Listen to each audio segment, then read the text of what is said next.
Due to the ongoing war between Russia and Ukraine, humanity is in a very dangerous situation. Maybe even in a situation that has never been so dangerous for its own survival. And to anyone who has paid even a little attention to the war, it should be obvious why. Still, many seem not to understand the gravity of the situation, and there seems to be confusion about what is right and what is wrong in such a situation. So let's take a look at what we are dealing with here. A conflict between two countries. How do you resolve a conflict? Imagine two children who are fighting. One child goes after the other child. How is this dispute resolved?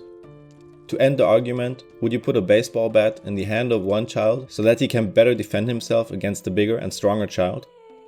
Frankly, that would be pretty crazy. Now, if we put a couple of atomic bombs in the other kid's hands, we have the momentary situation on Earth. That sounds like a completely absurd example, but sorry to say, that is the current situation. Basically, there are only a few possible outcomes to this war. Possibility 1. Negotiations are held that lead to a peaceful solution. Possibility 2. There's an endless war of attrition in which, with countless casualties, one side finally gives up. Possibility 3.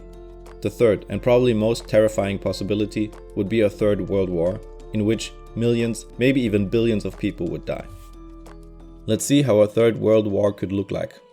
The great powers of the world are equipped with nuclear bombs, and in a third world war, they would be forced to detonate them. A single one of these bombs has, depending on its size, the potential to kill tens of thousands, hundreds of thousands, or even millions of people. Not only does it wipe out many lives, it also destroys the entire infrastructure in the area and makes it uninhabitable for a period of time. The damage to people and nature is astronomical, even if only one bomb was detonated. The more of them explode, the worse the consequences. Above a certain amount, the aftermath would wipe out a large part of humanity. It is necessary to understand that such a nuclear bomb not only affects the immediate area, but can have an impact on the entire humanity. Already 100 atomic bombs are enough to send us into a nuclear autumn. This means that a cloud of smoke would spread over the planet, blocking out the sun and having a devastating effect on the world climate, which would mean imminent starvation for about 2 billion people. Worldwide, there are more than 13,000 nuclear warheads. In Russia alone, more than 6,000. A third world war could mean the end of mankind. With every further delivery of weapons, we fuel the fire further and run more and more risk of causing this world war. But even if it remains only option 2, an endless war between Russia and Ukraine that goes on for months or years, there will be hundreds of thousands of deaths here.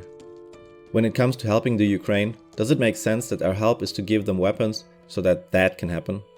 So that they can sacrifice more and more of their own people?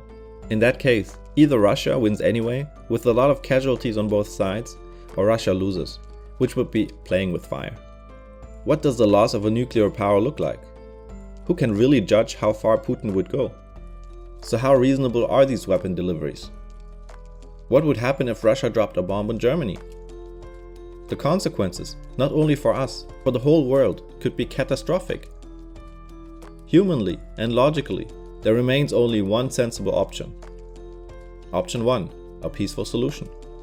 How would the dispute between the two children be resolved? You sit the two of them at a table and let them talk to each other until they get along. If you remember your last argument where you made up with the person, was that argument resolved by talking it out with that person and maybe even compromising a bit or two, or by one of them beating the other to death?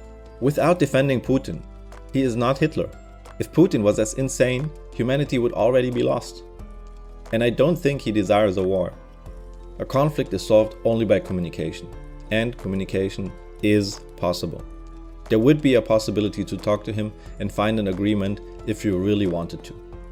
Again, I don't want to defend Putin's behavior here. However, is a compromise, even if it is not satisfactory, really worse than letting so many people die?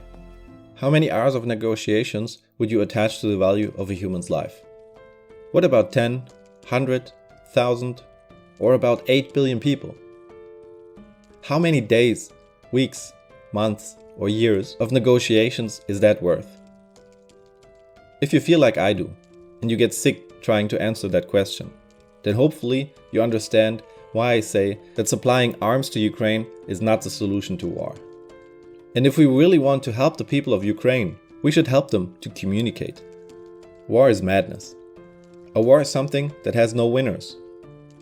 Those who wish for a war who wish for or push for the slaughter of hundreds of thousands or millions of people are misinformed or simply insane.